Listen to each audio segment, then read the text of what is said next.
대구대학교에서 사범대학의 경제학을 가르치고 있는 안현효라고 합니다. 제가 이재명을 알게 된 것은 5년 전이었습니다. 5년 전에 이재명 후보가 대선 후보로 19대 대선 후보로 나오게 되었는데요. 그때 교육 공약을 만들어 달라는 부탁을 받고 같이 참여하게 되었습니다. 그때 일화가 하나 있는데 사실은 교육 공약이 여러 부문 공약 중에서는 중요한 것으로 취급되지 않더라고요. 그래서 사실 공약을 만들고 있었지만 후보를 만날 기회가 많지 않았는데 밤 10시쯤에 전화가 온 거예요. 전화가 와서 모르는 전화가 왔습니다. 모르는 전화가 와서 나 이재명입니다. 그러면서 제가 내일 KBS 토론회에 가야 되는데 그 공약을 읽어보고 질문이 있어 전화를 했다고 하는 거예요. 그래서 그때 제가 맡은 공약은 고등교육 대학 공약이었는데 대학 서열 문제를 대학 정책에서 제일 큰 문제로 보고 서열을 해소할 수 있는 공약들을 제시한 것이었습니다. 후보가 그 문건을 읽어보고 대학 서열 철폐라고 하는 것이 모든 문제의 기원이라고 하셨는데 사실은 그 이후에 사회에서 졸업생들이 갖게 되는 차별과 격차가 문제가 아닙니까? 라고 이야기를 했습니다. 물론 대학생과 고등학생, 대졸자와 고졸자의 격차, 그리고 대학의 그 졸업장에 따라서, 그러니까 어떤 대학을 졸업했느냐에 따라서 나타나는 수많은 차이와 차별들이 그 문제의 원인이다라고 지적을 하였는데, 그러한 지적에 대해서 사실 근본적으로는 굉장히 옳죠. 그렇지만은 우리가 생각했던 것은 초중고 교육, 입시 문제, 대학 체제, 그리고 그 이후의 사회적인 문제까지 다 고려해 볼 때 정책으로서 대학 정책을 중요한 고리로 삼아야 한다라고 하는 것이 이제 저희 생각이었고 또 같은 공약을 만든 팀의 생각이었던 것이죠. 그래서 그 문제를 가지고 한 30분 동안 통화를 한 적이 있습니다. 그때 제가 가진 느낌은 자기의 생각이 분명히 있고 후보가 자기의 생각이 분명히 있고 그 어떤 주제에 대해서도 자기의 정책을 가지고 있다는 점이었고요. 그런데 제가 또 하나 느낀 것은 뭐냐면 그 정책이라는 것이 서로 방향이 다 다를 수밖에 없습니다. 그러한 과정에 있어서 저 후보를 논쟁을 통해서 설득할 수 있다면 그 정책을 실현할 수 있을 뿐만 아니라 그리고 그 후보가 그것을 받았을 때에 실제로 스스로가 본인이 정책을 구현할 수 있겠구나 하는 그런 느낌을 받았습니다. 제가 이제 그때 물론 다들 아시다시피 19대 대통령 후보는 문재인 대통령이 후보가 되었죠. 그리고 이제 대통령이 되었습니다. 그리고 5년쯤 후에 제가 다시 그 캠프에 조인을 했을 때 그 5년 전과 5년 후를 비교해서 엄청난 차이를 확인할 수 있었습니다. 그때만 하더라도 소수파였기 때문에 말하자면 당내 소수파였기 때문에 그 많은 인재들이 없었습니다. 매우 부족했었는데 5년 후에 지금 참여해 보니 수많은 인재들이 그 캠프에서 정책을 만들고 논쟁하고 또 새로운 대한민국을 위해서 만들기 위해서 여러 고민하고 있는 그러한 모습을 발견할 수 있었습니다. 그래서 참으로 그 5년 사이에 크게 성장했구나 하는 것을 느낄 수가 있었습니다. 유시민 씨가 말하기를 후보는 스스로 발전 도상인이라고 하지 않습니까? 발전 스스로 그러니까 멈추지 않고 현재 상태에서 멈추지 않고 점점 발전해 가는 그러한 그러한 사람이다라고 하는 그 말을 한 적이 있는데 저도 그 관찰에 동의를 합니다. 그 이재명을 지지하게 되는 주요한 계기는 사실은 교육 정책이 아니고 기본소득 때문이었습니다. 제가 기본소득을 연구한 지는 꽤 오래 되었는데요. 그런데 그 연구할 때만 하더라도 이것이 실제 정책으로 반영될 것이라고는 생각하지 못했습니다. 왜냐하면 사실 그 아이디어는 대단히 단순하고 또 철학적으로 경제학적으로 논쟁할 수 있는 여지는 많지만 그것을 실현한다고 하는 것이 그 기본적인 아이디어를 실현한다고 하는 것이 상당한 예산이 수반되고 또 직관적으로 명료하기 때문에 이야기를 해보면 사람들이 그 일을 안 하는데도 돈을 주느냐? 라고 하는 그러한 또 직관적인 반론, 보통 사람들이 그런 반론을 생각보다는 많이 하더라고요. 그것을 이제 저는 우리 사회가 이제 가지고 있는 그런 노동주의적인 편향이라 할까요? 생산주의적인 편향이라고 할까요? 그런 것이라고 이제 생각하는데 그건 우리가 상식처럼 가지고 있는 생각입니다.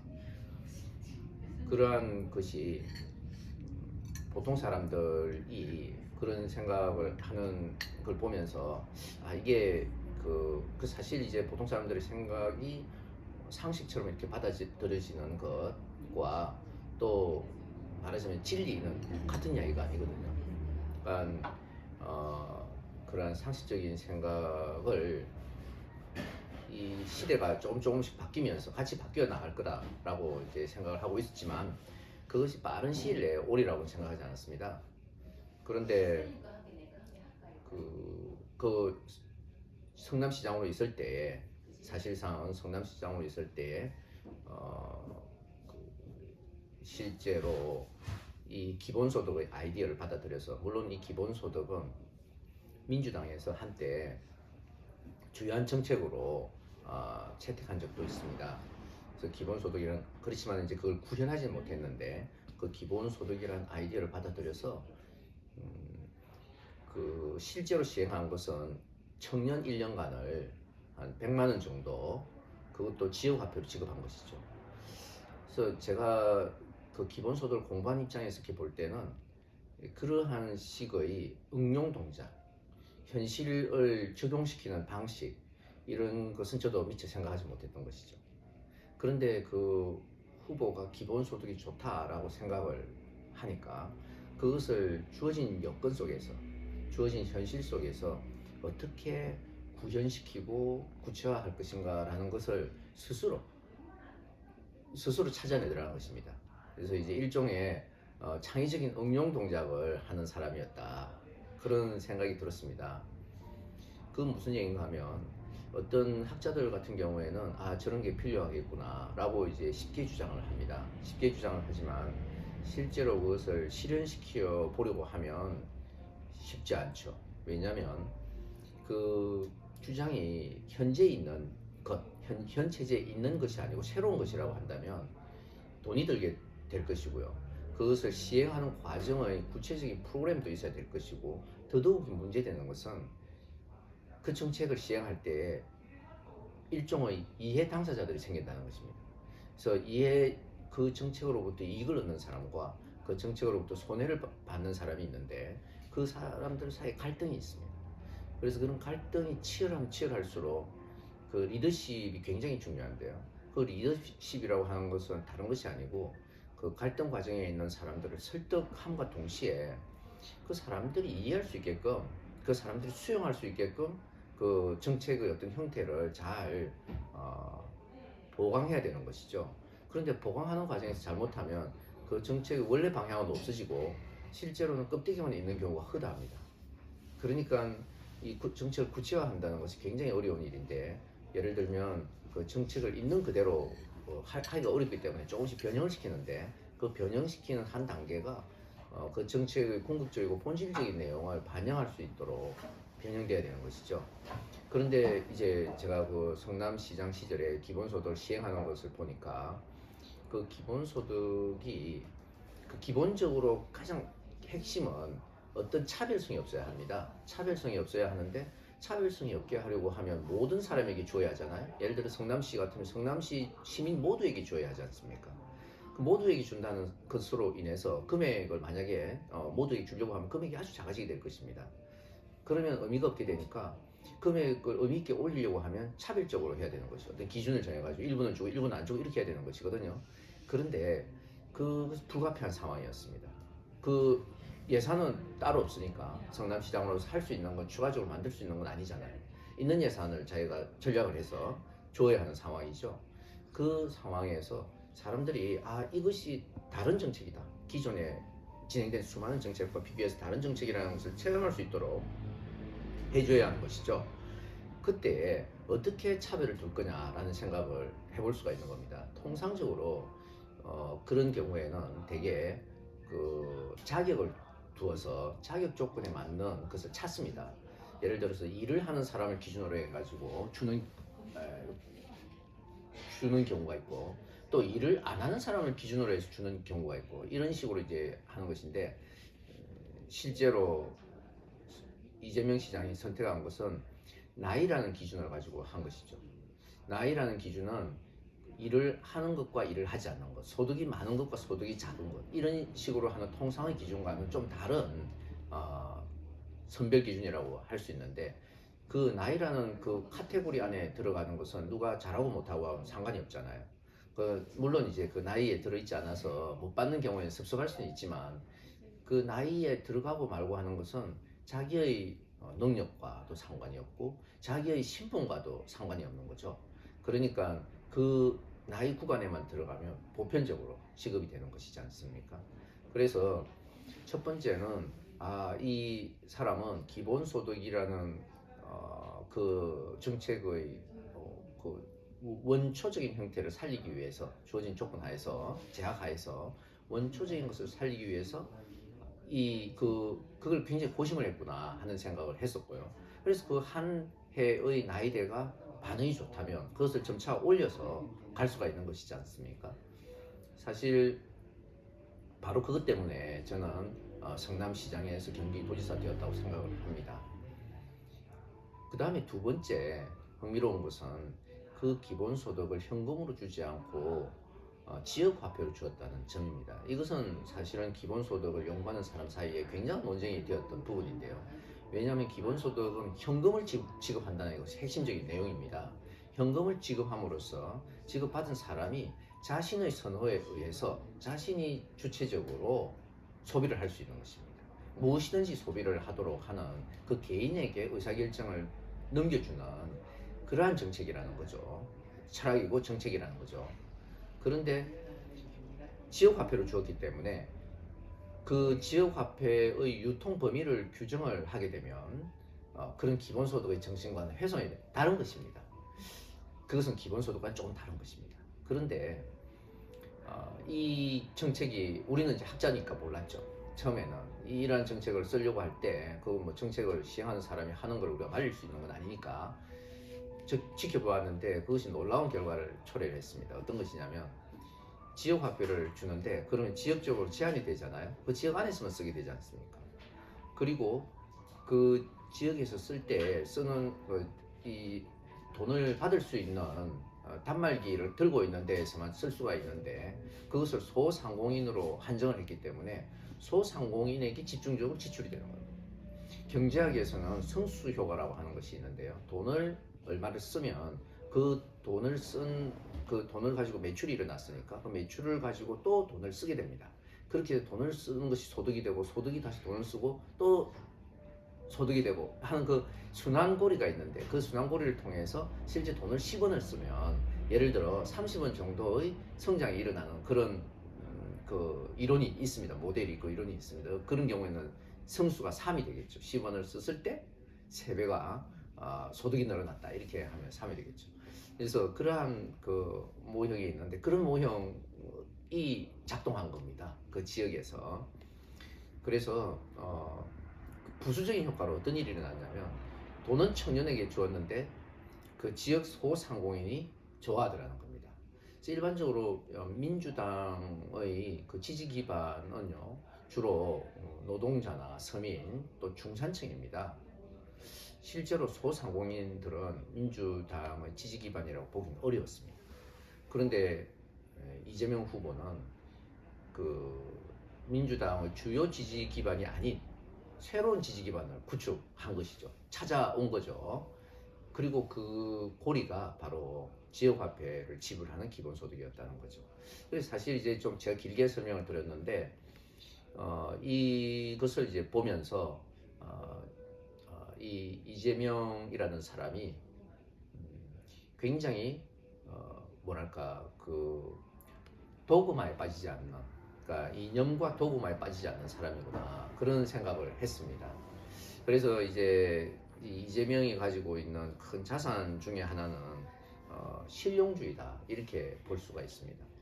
근데 뭐 사실 실용주의라고 하는 것이 시류에 편성한다라고 한다면 그것은 우리가 이 후보를 어떤 진보적인 지도자로서 내세우고 또 지지하는 근거가 될 수는 없잖아요. 그런데 이제 그 사실 이 사람이 진보적일 뿐만 아니라 보편적 이익을, 그러니까 대한민국의 보편적 이익을 대변할 수 있다 아니다 하는 것은 사실 어떤 한 사람의 말만으로 판단하기는 어렵습니다. 학자들은 주로 말밖에 안 하기 때문에 학자들은 말로 판단해야 되겠지만 정치인들은 또그 정책을 만들고 시행하는 지도자라고 한다면 그 자신이 하는 정책적 행위와 정치적 행위로서 판단받게 되는 것이죠. 그래서 이재명 후보는 사실 그 굉장히 실용적인 행보를 통해서 문제가 있는 곳에 문제를 해결하기 위해서 문제 중심으로 접근한다는 엄청난 장점이 있는 것이고 새로운 점입니다. 지금까지 우리가 본 민주당의 정치 지도자로서 대통령 후보로서 볼 때는 상당히 새로운 인물인데, 그러나 그럼에도 불구하고 우리가 그 사람의 과거를 볼 때는 이 어떤 진보적인 이념과 그리고 대한민국의 보편적 가치라고 하는 것을 버리지 않을 그러한 과거의 실적을 보여주었다라고 이제 저는 생각을 합니다. 그렇다면은 우리 시대의 문제를 해결할 수 있는 그러한 지도자로서 유연성과 함께 실행력도 있으면서 또 그 방향을 놓치지 않는 그런 지도자가 될 수 있지 않겠냐, 저는 이제 그렇게 생각을 합니다. 저는 시대 정신에 대해서 이야기 한번 해보고 싶어요. 어떤 논평 중에는 현재 20대 대선이 비호감의 대선이다 이런 이야기를 하고 그 생각보다 많은 사람들이 동의를 하더라고요. 근데 저는 그렇게 동의하지 않습니다. 저는 대선이 비호감의 대선이라고도 생각하지 않습니다. 후보에 대한 또 후보의 가족에 대한 검증은 불가피한 것이고 필요한 거죠. 하지만 그것이 핵심은 아닙니다. 진짜 핵심은 그 사람이 우리나라의 대통령이 될 사람이잖아요. 대통령이 우리나라의 헌법 질서상 대통령은 엄청나게 큰 권한을 가지고 있습니다. 그렇기 때문에 우리의 운명을 결정하게 됩니다. 그래서 정말 좋은 사람을 우리가 뽑으면 좋잖아요. 그런데 이 문제는 주관식이 아니고 객관식입니다. 1번부터 14번까지 있던데 그 중에서 내 삶을 개선하고 우리나라의 미래를 더 진전시켜 나갈 후보를 뽑는 것입니다. 그런 점에서 제가 TV 토론을 보거나 또 이런저런 공방을 보면 사실은 그 마치 네거티브 공방이 있는 것처럼 보이는 그 행간에 실제로는 자신의 정책이 다 들어가 있습니다. 결국은 어떤 후보를 우리가 선택하면 그 후보로부터 어떤 정책들이 결정되어서 나온다는 거죠. 그렇게 볼 때 시대 정신이 없다고 말할 수가 없습니다. 그 지금 요약되고 있는 시대의 정신은 대전환으로 요약이 되고 있는데, 그래서 또 민주당 선대위 이름이 대전환 선대위, 이건 굉장히 잘 만들었다고 생각합니다. 부족한 부분은 도대체 그 내용이 무엇이냐는 거죠. 그 내용에 대해서 별로 이야기가 없었죠. 그런데 이것은 그런 것은 또 우리가 비판할 부분이지만, 또 동시에 생각할 것은 실제로 대전환이라고 하는 것이 굉장히 큰 쓰나미 같은 흐름이 오고 있는 것은 사실인데, 그것이 정확히 무엇이냐에 대한 이야기는 좀 있습니다. 근데 정확히 무엇이며 그것을 어떻게 해결할 거냐라는 것에 대해서 우리가 잘 모른다는 겁니다. 이 세상에 있는 인류의 많은 석학들조차도 그 내용은 잘 모릅니다. 하지만 우리가 확실히 하나 알고 있는 것은, 어떤 지금까지 우리가 익숙한 그런 시대가 지나가고 있고요. 그리고 새로운 시대가, 그것이 우리에게 위기가 될 수도 있고 기회가 될 수도 있는 새로운 시대가 오고 있다는 것입니다. 그래서 대전환이라는 것이 우리에게 있어서는 하나의 시대 정신이다. 그래서 20대 대선의 시대 정신이다, 이렇게 생각을 합니다. 그런 점에서 민주당은 선대위 이름을 대전환 선대위라고 붙였으니까 제 생각에 정답을 반쯤 맞추고 들어갔다고 생각을 합니다. 그 다음에 이재명 후보를 생각을 해보면 그러한 시대 정신을 구현할 수 있는 사람이다라고 생각이 되죠. 왜냐하면 미래를 이야기하지 않습니까? 후보는 미래를 이야기를 하고 있고, 그리고 내가 무엇을 하겠다라고 이야기를 하고 있고, 더 중요한 것은 내가 무엇을 하고 싶다고 이야기를 합니다. 하고 싶다고 이야기하는 것이 대단히 중요합니다. 후보는 기본소득이라는 전 세계의 어느 나라도 실험적으로는 하고 있습니다. 굉장히 많이 하고 있지만 전면적으로 도입하지 못했던 그런 정책을 한번 해보겠노라고 이야기를 하고 있습니다.